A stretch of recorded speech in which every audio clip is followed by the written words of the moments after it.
प्रभु यीशु मसीह के सामर्थ्य नाम में आप सबको शलोम। आइए वचन से हम देखें नहम्याह की पुस्तक 2 अध्याय शुरू के 5 वचनों तक हम सब पढ़ेंगे। अर्थक्षत्र राजा के 20वें वर्ष के निसार नामक महीने में जब उसके सामने दाख मधु था, तब मैंने दाख मधु उठाकर राजा को दिया। इससे पहले मैं उसके सामने कभी उदास ना हुआ था। तब राजा ने मुझसे पूछा, तू तो रोगी नहीं है, फिर तेरा मोह क्यों उतरा है?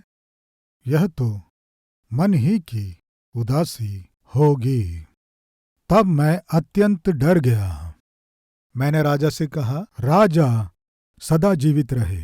जब वह नगर जिसमें मेरे पुरखाओं की कब्रें हैं उजाड़ पड़ा है और उसके फाटक जले हुए हैं, तो मेरा मोह क्यों ना उतरे?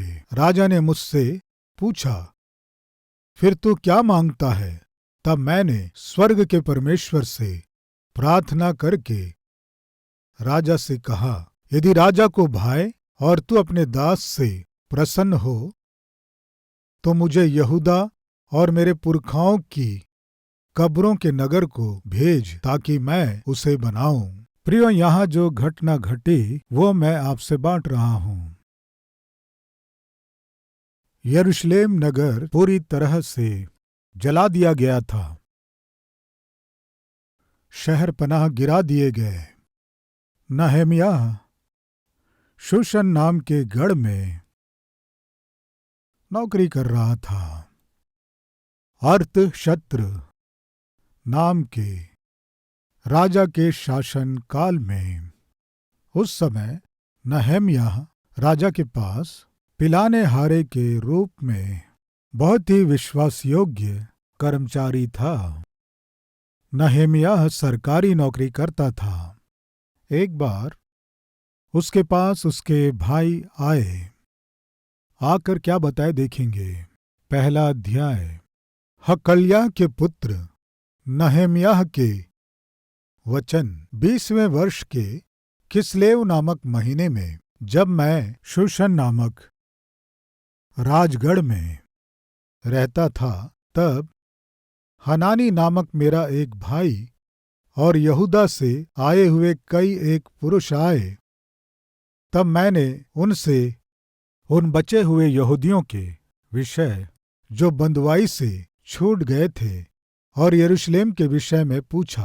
उन्होंने मुझसे कहा, जो बचे हुए लोग बंधुआई से छूटकर उस प्रांत में रहते हैं, वे बड़ी दुर्दशा में पड़े हैं और उनकी निंदा होती है, क्योंकि यरूशलेम की शहरपनाह टूटी हुई और उसके फाटक जले हुए हैं।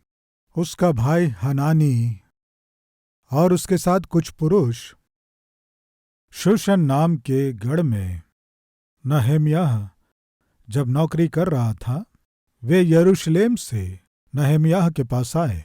सामान्यतः राजा के पास पिलाने हारे के रूप में दाख रस देने वाले का काम, यानी राजा को जब भी चाहिए, वो भोजन वस्तु क्यों ना हो, पीने वाले पदार्थ के विषय में हो, पर्सनल केयर टेकर, वो इतना विश्वास योग्य होना है कि सबसे पहले जो कुछ पीने को दे रहा है या जो भोजन दे रहा है उसे स्वयं खाना है। उसके खाने के बाद यदि वो जीवित रहेगा तभी राजा को देंगे। यानी अर्थ क्या है? जान खतरे में डालकर वहां नौकरी करना है। राजा को मारना है सोचकर खाने पीने की वस्तु में जहर मिलाने से या राजा के खाने वाले भोजन में जहर मिला देने से पहले उसे कौन जांचता है कहने से ये पिलाने हारा ही जांचता है। अगर मान लीजिए राजा को मारना है सोचकर उसमें जहर मिलाने से पहले कौन मरेगा? पिलाने हारा मरेगा। यानी वो जो नौकरी कर रहा है वो बहुत भरोसेमंद की नौकरी है। वहां बहुत ही विश्वास योग्य लोगों को ही रखते हैं। दूसरा, आवश्यकता पड़े तो राजा को सलाह दे सके ऐसा बुद्धिमान भी होना है। यानी जिन्हें बुद्धि की कमी है उन्हें वहां रहने की अनुमति नहीं है। बहुत विश्वास योग्य होना है, बहुत बुद्धिमान होना है और आवश्यकता पड़े तो राजा को सलाह देने वाला व्यक्ति भी होना है। इसीलिए आप पूछ सकते हैं, राजा को सलाह देने वाली जिम्मेदारी पिलाने वाले को रहती है क्या? यस, आपको याद है मिस्र देश में फिरौन ने एक स्वप्न देखा। उसके अर्थ को कोई भी बता नहीं पाया। मिस्र में रहने वाले ज्ञानियों को, मिस्र में रहने वाले जादूगरों को मिस्र के राजा ने देश की सुरक्षा के लिए नियुक्त किया, सलाह देने के लिए नियुक्त करके रखा था। उनमें से कोई भी राजा के स्वप्न का अर्थ बता नहीं पाया। जब बता नहीं पाए तो फिरौन जब बहुत चिंतित था, उदास था और व्याकुल था, तब कौन आकर सलाह दिया? राजा। आपको एक बात बताता हूं, आपके स्वप्न का अर्थ बता सके एक व्यक्ति है। वो अभी जेल में है। उसका नाम यूसुफ है। उसे बुलवा कर उसे बताइए क्या स्वप्न देखा, वह अर्थ बता देगा। इस तरह किसने फिरौन से कहा? पिलानेहारा ने। यानी कोई तीव्र समस्या आ जाने से और सलाह भी देना पड़े, ज्ञानी भी जब फेल हो जाएं, पिलानेहारे के लिए भी एक अवसर होता है कि वो जिस सत्य को जानता है उसे वह राजा को बता सके। ऐसा बुद्धिमान होना है। सो नहम्याह पिलानेहारा था कहने से कोई साधारण काम वाला मत समझिए। हमारे घर में सामान्यतः नौकर होते हैं, सर्वेंट यानी काम करने वाली। चाय देती है, कॉफी देती है या बर्तन साफ करती है। प्रिय, नहम्याह भी इसी तरह काम करता था, ये मत सोचिए। राजा के प्राणों की रक्षा करना है तो भरोसेमंद होना है। जो चाहे वो व्यक्ति वहां रहकर जो भोजन राजा को दिया जाता है उसे जांच नहीं सकता। कौन जांचता है जानते हैं? जो राजा से बहुत प्रेम करते हैं वे ही जांचते हैं। यानी जो राजा से बहुत प्रेम करता है वो चाहिए, राजा जिस पर बहुत भरोसा करता है वो चाहिए, आवश्यकता पड़े तो राजा को सलाह देने वाला चाहिए। एक उत्तम स्थान में नहम्याह नौकरी कर रहा था। अभी जब उसके भाई नहम्याह से जब मिलने के लिए आए, नहम्याह जो एक उत्तम पदवी में था, मेरी अनुमति के बिना तुम क्यों आए? मेरे अपॉइंटमेंट के बिना तुम क्यों आए? मैं यहाँ खाली रहकर टाइम पास कर रहा हूँ सोच रहे हो क्या? या मैं कोई छोटी मोटी नौकरी कर रहा हूँ सोच रहे हैं? क्या सोच रहे हो तुम? अचानक आ गए इस तरह कहा सोच रहे हैं? नहीं प्रियो, प्रिय भाई और बहनों, परमेश्वर हमें आशीष देता है। पढ़ाई में हो सकता है, व्यापार में हो सकता है, नौकरी में हो सकता है, किसी भी काम में परमेश्वर निश्चय हमें सिर के रूप में रखता, पूंछ के रूप में नहीं रखता। परमेश्वर जब हमें आशीष देता है, ऊंचा करता है, कृपया ध्यान दीजिए, हमारे गांव के लोग हों या हमारे साथ गांव में पड़े हुए मित्र हों या हमारे दूर के रिश्तेदार हों या कोई भी पहचान का हो, आप एक ऊंची स्थिति में पहुंचने के बाद आपसे मिलना है सोचकर, आपसे बात करना है सोचकर, थोड़ी देर आपके पास आकर आपसे बात करना है कोशिश करने से पोज मत मारना। ये सबको समझ में आएगा। क्या नहीं मारना है? पोज नहीं मारना है। जैसे टाइम नहीं है, जैसे आप बहुत बिजी हैं, ऐसे ना करें। एक दिन एक सेवक के पास से मुझे फोन आया, ब्रदर हमारे पास्टर जी आपसे बात करना चाहते हैं, आपको किस समय फोन करना है? फलाने टाइम में फोन कीजिए, उस समय मैं खाली रहूंगा बोला। उदाहरण के लिए शाम को 7 बजे मान लेते हैं। एक दिन असिस्टेंट ने फोन किया, सतीश कुमार जी हमारे पास्टर आपसे बात करना चाहते हैं। कहने से मैंने कहा दीजिए फोन। इस बीच वहां जो पास्टर था, मैंने जो फाइल दिया कहाँ है, वो कब आएगा, कौन आ रहा है, मैं बहुत बिजी हूं ना। इस तरह उनका क्लास ले रहा था मुझे लाइन में रख के। इसे क्या कहते हैं जानते हैं? पोज मारना। मैं देखा देखा देखा फोन रख दिया। उसके बाद वे मुझे फोन किए, मैं बिजी था ना, मैं फोन नहीं उठाया। क्यों जानते हैं? क्योंकि मुझसे बात करना है कहकर, मुझसे समय लेकर मुझे फोन करके अनावश्यक ऐसे पोज क्यों मारना?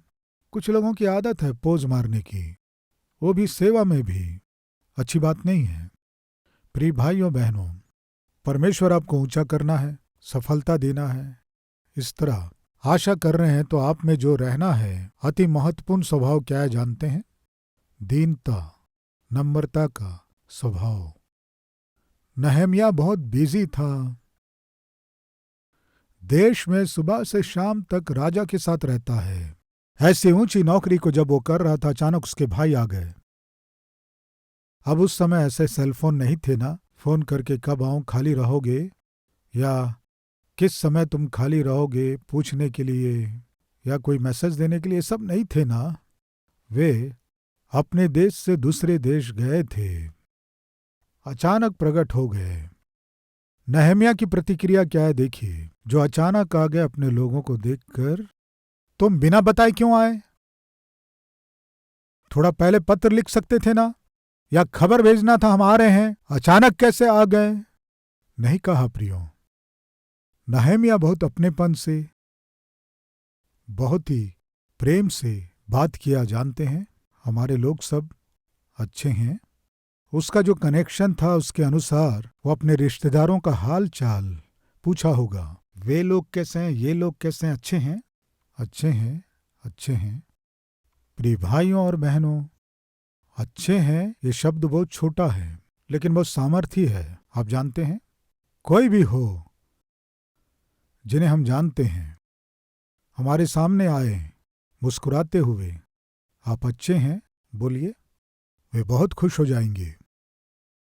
क्यों जानते हैं? आज मनुष्य स्वार्थ से भरे हुए हैं। सबका अपना अपना स्वार्थ है। मैं अच्छा रहूं तो काफी है, मैं अच्छा रहूं तो काफी है, दूसरों से मुझे क्या, दूसरा कोई अच्छा हो या ना हो, मैं अच्छा हूं तो काफी है। ये स्वार्थ है। यदि आप निस्वार्थ हैं, समझो आप अच्छे हैं तो काफी नहीं है, सामने वाला भी अच्छा होना है। सामने वाला अच्छा है कि नहीं ये जानना, ये स्वार्थ रहित स्पिरिट है। इसलिए कभी भी जहां आप नौकरी करते हैं, मुस्कुराते हुए अच्छे हैं इस तरह बोलिए, वे बहुत खुश होंगे। प्रिय भाइयों बहनों, प्रेम से जिए। बाइबल बताती है परमेश्वर प्रेमी है, इसलिए हमें भी प्रेम के साथ रहना है। जिसमें प्रेम नहीं वो परमेश्वर का जन नहीं है। नाटक करने वाला प्रेम, धोखे का प्रेम बिल्कुल नहीं चाहिए। सच्चे प्रेम को ही परमेश्वर आज हम सभी से चाहता है। बात कर रहे हैं तो पूरे मन से बात कीजिए। शेक हैंड दे रहे हैं कि पूरे मन से दीजिए। अच्छे हैं पूछ रहे हैं कि पूरे मन से पूछिए। उतना ही, नाटक मत कीजिए। धोखा देने की कोशिश ना करें। सच्चे मोहब्बत को बांटने की कोशिश करें। बात करने का मन नहीं है, चुपचाप चले जाइए, उतना ही।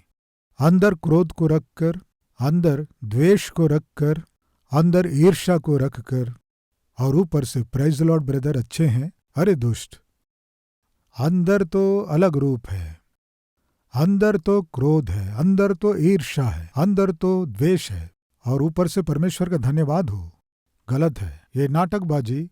परमेश्वर बिल्कुल ग्रहण नहीं करेगा। नाटक मत कीजिए। प्रिय भाई और बहन, नाटक करने की कोशिश ना करें, लोगों को धोखा देने की कोशिश ना करें। सच्चा जीवन ही परमेश्वर को पसंद है। सच्चा जीवन हम जिए। उस दिन नहम्याह उसके प्रांत से, उसके लोगों के बीच से, जब उसके भाई उसके पास आए, बहुत प्यार से बात किया। उतना ही नहीं, सबकी कुशलता को पूछा। फिर से कह रहा हूं, दूसरों की कुशलता के विषय में जानकारी लेना एक अद्भुत आत्मिकता है। उदाहरण, अन्याय से यूसुफ को बंदी गृह में डाल दिए। क्या अपराध किया? कोई अपराध नहीं किया, अन्याय हो गया। जो धार्मिकता के साथ जिया, उस धर्मी के जीवन में अन्याय हुआ। आज इस वचन को सुनने वालों में कुछ लोग, क्यों प्रभु मेरे साथ ही ऐसा अन्याय क्यों हुआ, मेरे जीवन में ही ऐसा अन्याय क्यों हुआ? यस, नौकरी के विषय में आपका अन्याय हुआ होगा, व्यापार के विषय में आपका अन्याय हुआ होगा, आपको जो संपत्ति मिलना था उसमें अन्याय हुआ होगा, विवाह के विषय में आपका अन्याय हुआ होगा, मैं पूछता हूं, आज आपके जीवन में जिसके विषय में अन्याय हुआ कह रहे हैं, एक बार सोचिए, जिस विषय में आपके साथ अन्याय हुआ है, मेरे साथ ही ऐसा क्यों हुआ है सोचने से आपके अकेले के साथ नहीं हुआ। बहन सुन रही हैं, केवल आपके साथ ही ऐसा नहीं हुआ, बाइबल में बहुत से लोगों के साथ हुआ, और उनमें एक यूसुफ है। खराई और ईमानदारी से वो जिया, इसके प्रतिफल में उसके साथ अन्याय हुआ। पवित्रता की रक्षा करने के प्रतिफल में, मैं पाप नहीं करूंगा कहने के प्रतिफल में उसका अन्याय हुआ। अन्याय से ले जाकर उसे जेल में डाल दिए। इस तरह जेल में डालने से वो नहीं कहा कि प्रभु मेरे साथ ऐसा क्यों हुआ, क्यों मेरे साथ ऐसा अन्याय हुआ, आपका क्या हुआ। जब इतना अन्याय कर रहे हैं, जब इतना बुरा कर रहे हैं, बेरहमी से मुझे सजा सुना दिए, तो जब मुझे जेल में डाले तू कहाँ गया। सवाल नहीं किया, परमेश्वर से प्रश्न नहीं किया। शायद आज आप प्रश्न कर रहे होंगे, मेरे साथ ही ऐसा अन्याय क्यों हुआ, मुझे ही ये कष्ट क्यों हुआ, मेरे जीवन में, मेरे ही परिवार में ऐसा क्यों हुआ। इस तरह आप परमेश्वर से सवाल कर रहे होंगे। फिर से कह रहा हूं, जो परमेश्वर से प्रेम करते हैं, यानी जिन्हें वह अपनी अनंत महिमा के लिए बुलाया है, सारी बातें, कुछ बातें ऐसा बाइबल में नहीं है, सारी बातें मिलकर उनकी भलाई ही को उत्पन्न करती हैं। सारी बातें। मेरे साथ ऐसा अन्याय क्यों हुआ? यस, उस अन्याय को होने के लिए परमेश्वर अनुमति दिया, क्योंकि आपके जीवन में भलाई करने के लिए, जो आपने कल्पना नहीं किया, भला करने के लिए। कैसे? बताता हूं, आइए। यूसुफ जो एक घर में नौकर के रूप में ज्वाइन हुआ, उसके साथ अन्याय हुआ, वो नौकरी खो दिया, चरित्रहीन होने का मोहर भी उस पर लगा दिया गया।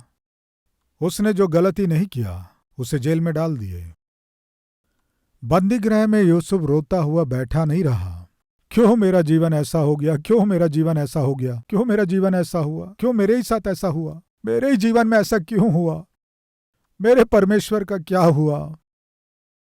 इस तरह परमेश्वर की निंदा नहीं किया, अपने आप की भी निंदा नहीं किया, सवाल नहीं किया, निराश नहीं हुआ, चिंता नहीं किया, व्याकुल नहीं हुआ। लेकिन उसी बंदी गृह में उसे रोते हुए हम नहीं देखते हैं, लेकिन बाइबल बताती है लोगों ने उसके पैरों में बेड़ियां डालकर उसे दुख दिया। इस तरह बाइबल में है, जंजीरों से बांध दिए, हाथ पांव घायल हो गए।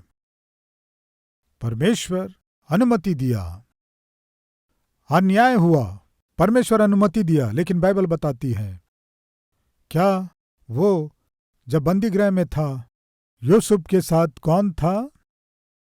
यहोवा यूसुफ के संग था। कहाँ? बंदीगृह में। उत्पत्ति 39 अध्याय 20वां वचन। और यूसुफ के स्वामी ने उसको पकड़कर बंदीगृह में, जहां राजा के कैदी बंद थे, वहां डलवा दिया। अतः वह उस बंदीगृह में रहा, पर यहोवा यूसुफ के संग संग रहा। सुन रहे हैं? बंदीगृह में यूसुफ अन्याय से डाल दिया गया, फिर भी परमेश्वर संग संग था। प्रियो, आपके जीवन में अन्याय हुआ है क्या? तो सुनिए, परमेश्वर आपके संग रहने से काफी है। उस अन्याय को ही आशीष के रूप में, अद्भुत आशीष के रूप में परमेश्वर बदल देगा। हिम्मत से रहिए। राइट पास्टर जी, हम नहम्याह के पास थे ना, यहां क्यों आ गए हम? बताता हूं, सुनिए। नहम्याह क्या किया? बातचीत किया। बातचीत करने में क्या है? प्रेम है। उस प्रेम के पीछे क्या है? आशीष छिपा हुआ है। वही मैं बताना चाहता हूं। अभी यूसुफ कहाँ है? बंदीगृह में है। रोने की सूरत बनाकर, रोते हुए एक कोने में बैठा हुआ था। सोच रहे हैं? नहीं प्रियो, वह बंदीगृह में कैदियों को जांचता था। उन्हीं दिनों में 2 नए कैदी बंदीगृह में आए। एक दिन यूसुफ इनके पास आया। वे बहुत चिंता में थे। ये लोग सब ऐसे ही रोने वाले। ये सोचकर उन्हें डांटा नहीं, उनसे गुस्सा नहीं हुआ। स्वयं उसके साथ अन्याय हुआ। बेरहमी से वो बंदीगृह में डाल दिया गया, लेकिन फिर भी उसके अंदर का प्रेम या मोहब्बत कम नहीं हुआ। प्रियो, आप कष्टों में से गुजर रहे हैं, परेशानियों में से गुजर रहे हैं, तो फिर सुनिए, आपके अंदर जो प्रेम है, मोहब्बत है, उन्हें दूर होने की अनुमति नहीं है। मान लीजिए गुलाब का फूल है, बारिश हो रही है, उस गुलाब के फूल की खुशबू जाएगी। मान लीजिए बहुत धूल उड़ा, उसकी खुशबू जाएगी। बताइए, आंधी तूफान चली, उसकी खुशबू जाएगी। उसके बाद वो गुलाब का फूल टूट कर गिर गया, उस गुलाब के फूल को उठाकर देखिए, खुशबू चली गई क्या? उसके चारों ओर का वातावरण कैसा भी हो, कैसे भी वातावरण का वो सामना करे, उसके अंदर जो खुशबू है उसे वो गुलाब का फूल खोता नहीं है। ऐसे ही हम सब जो आत्मिक हैं, संघर्षों में से गुजर रहे हों, दुखों और कष्टों में से गुजर रहे हों, हम में रहने वाली आत्मिकता, प्यार, मोहब्बत दूर होने की अनुमति नहीं है। यही असली और सही आत्मिक व्यक्ति का स्वभाव है। आर्टिफिशियल फूल है, समझिए, ये सब आर्टिफिशियल फूल हैं। बारिश हो, बाढ़ हो, कुछ भी हो, उन्हें कोई फर्क नहीं पड़ता। कारण क्या है कि वे आर्टिफिशियल हैं। ऐसे आप मत रहिए। अभी अच्छा वातावरण है, वे अच्छे वातावरण में है सोचकर उनकी खुशबू देखिए, खुशबू नहीं आती है। किस लिए? आर्टिफिशियल है। लेकिन सच्चे फूलों को देखिए, चारों ओर अंधेरा होने पर भी, भयानक रूप से बादल छाए हों, अचानक बारिश हो जाए, तूफान चलने लगे, गुलाब का फूल अपने खुशबू को बिल्कुल खोता नहीं है। वैसे ही यूसुफ ने भी अपने चरित्र रूपी खुशबू को किसी भी परिस्थिति में नहीं खोया। ये बहुमूल्य संदेश मुझे चाहिए। परमेश्वर मुझे एक नए पाठ को सिखाया है, इसे मैं आचरण करूंगा कहने वाले हैं तो अपने हाथ दिखाएंगे।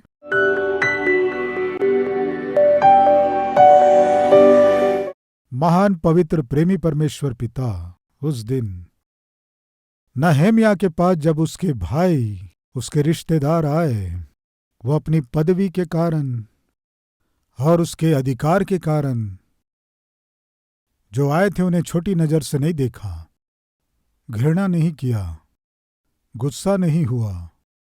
कितनी दीनता है, कितनी नम्रता है, कितनी आत्मिकता है, कितना प्रेम है। पिता, हम कितना भी आशीष पालें, हम में वो प्रेम, आत्मिकता, मोहब्बत हमसे दूर होने की बिल्कुल अनुमति नहीं है। आपको पाए हुए हम ही प्यार से बातचीत नहीं करेंगे तो, आत्मिकता को नहीं बांटेंगे तो और कौन बांटेगा पिता?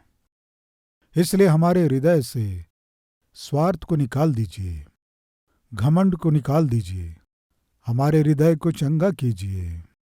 एक अच्छा मन हमें दीजिए पिता। हमें तेरे प्रेम से भरे रहना है और उस प्रेम को कार्यों में दिखाना है। ऐसा अनुग्रह हम पर कीजिए पिता।